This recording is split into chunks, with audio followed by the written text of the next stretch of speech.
جیسے اب ایک تو تقسیم کے وقت لوگوں سے جو وعدے پورے کیے گئے تھے وہ وعدے پورے نہیں کیے گئے. دوسری طرف عوام کو تقسیم کا جو سارا پروسیس تھا، عمل تھا، اس پہ بات نہیں کرنے دی جا رہی ہے.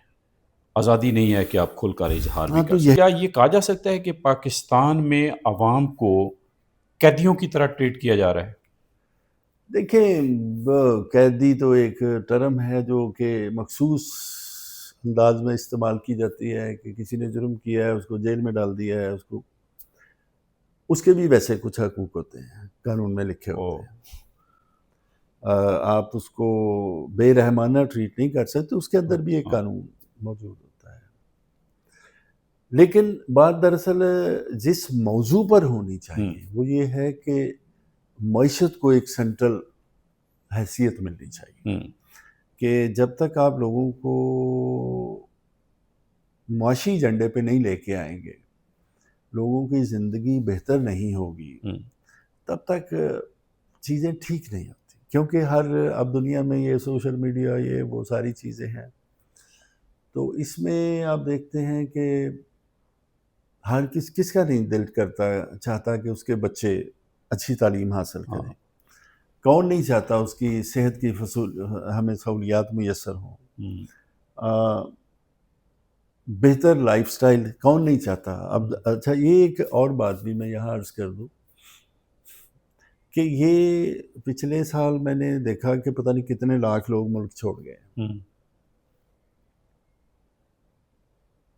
اور تیزی سے ہر آدمی باہر جانے کی سوچ رہا ہے. تو اس کا ایک اثرات آئیں گے اس کے.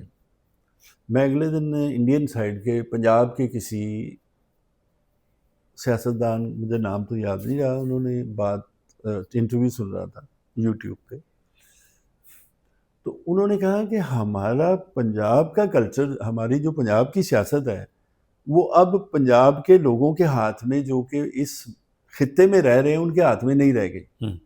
یہ دراصل ان لوگوں کے ہاتھ میں چلی گئی ہے جو کہ ملک سے باہر رہتے ہیں وہ پنجابی اوریجن کے، لیکن ان کا انفلوئنس اتنا بڑھ گیا ہے کہ اب یہ یہاں کے لوگ اس طرح سے نہیں، وہ یہ سیاست ان کے ہاتھ میں نہیں.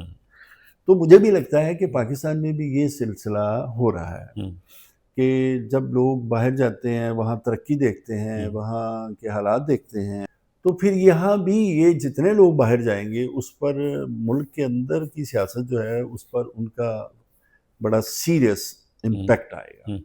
ان کو آپ روک نہیں سکتے.